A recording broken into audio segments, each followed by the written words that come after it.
together, I found it so easy, and we had them in trouble straight away.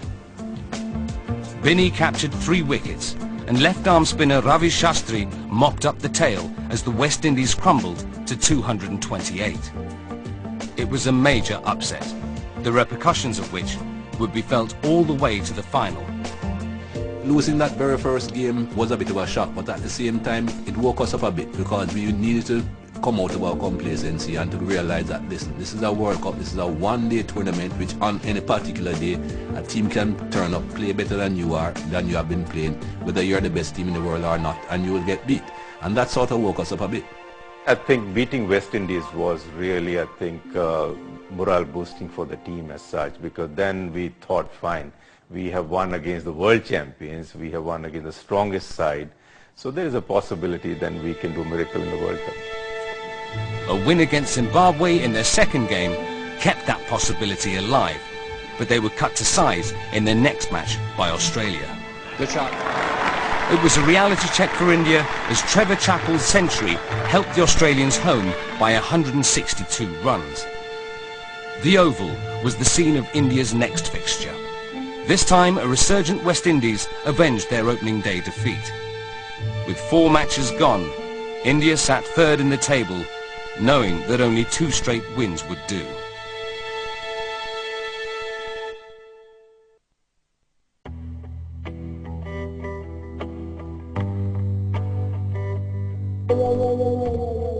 Tunbridge Wells is an unlikely setting for a slice of cricketing history. But in 1983, this sleepy ground in the south of England played host to one of the most memorable matches in one-day cricket. It was a match that would bear witness to a remarkable individual performance and signal a change in India's fortunes.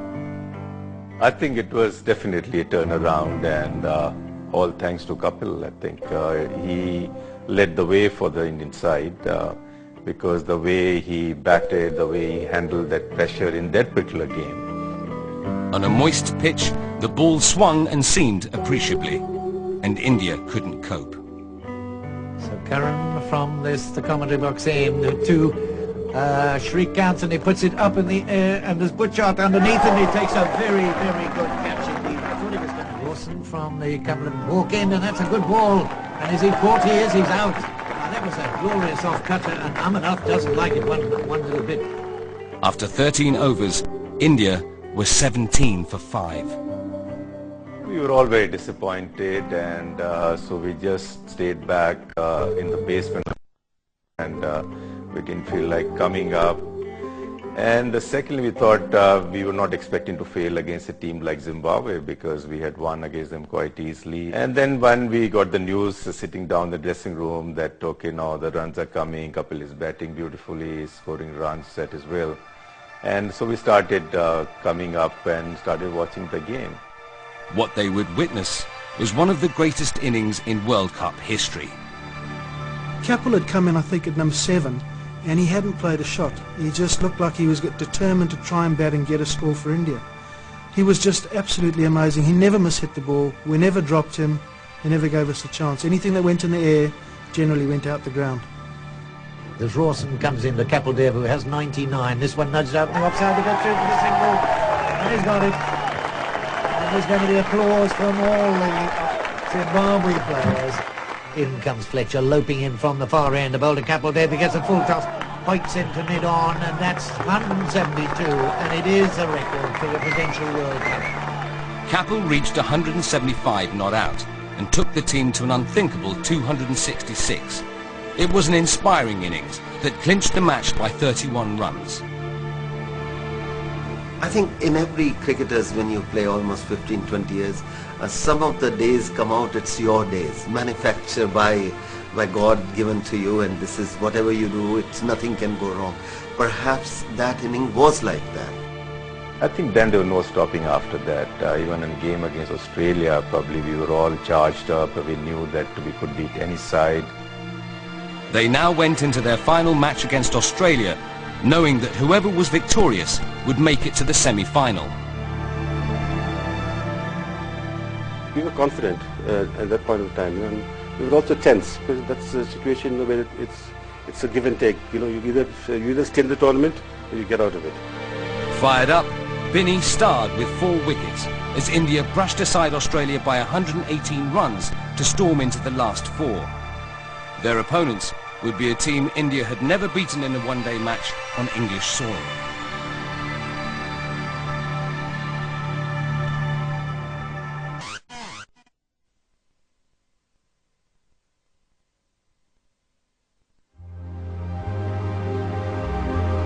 In the 1983 World Cup, India's cricketers were confounding the critics.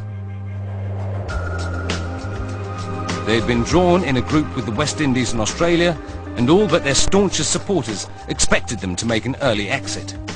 Now they stood in the semi-finals for the first time in their history.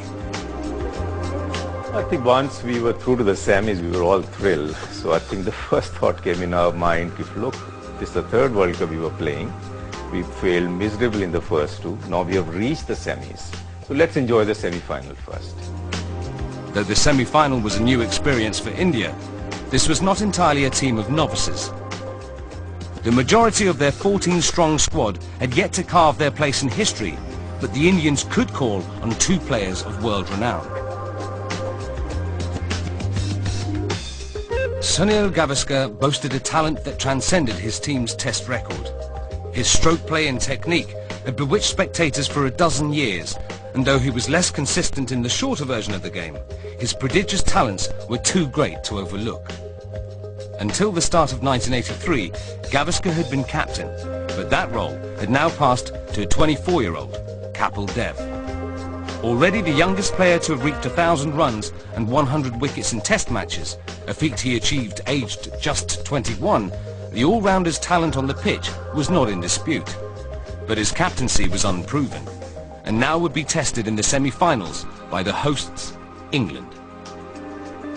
Well, these are the days where England were favourites to do a lot of things. In the context of that World Cup of '83, not necessarily favourites to win the competition, because West Indies, as ever, having won the previous 2, remained firm favourites to win it. But England had played good cricket through the competition, but as ever, it's the classic cliche, isn't it? You get to a semi-final, anything can happen. If you don't get it right on the day, that's it. Your dreams have faded to nothing. Nobody thought in the media, nobody thought anywhere we can beat England in England. But I think, again, we were in a hype at that time. Nobody could have stopped us. The venue for the match would be Old Trafford, scene of India's opening day triumph over the West Indies. And the omens looked good. When we saw the wicket, we were very positive. I think that really encouraged us, because that reminded us it was more of an Indian wicket than an English wicket. My memories of it wasn't a particularly good pitch.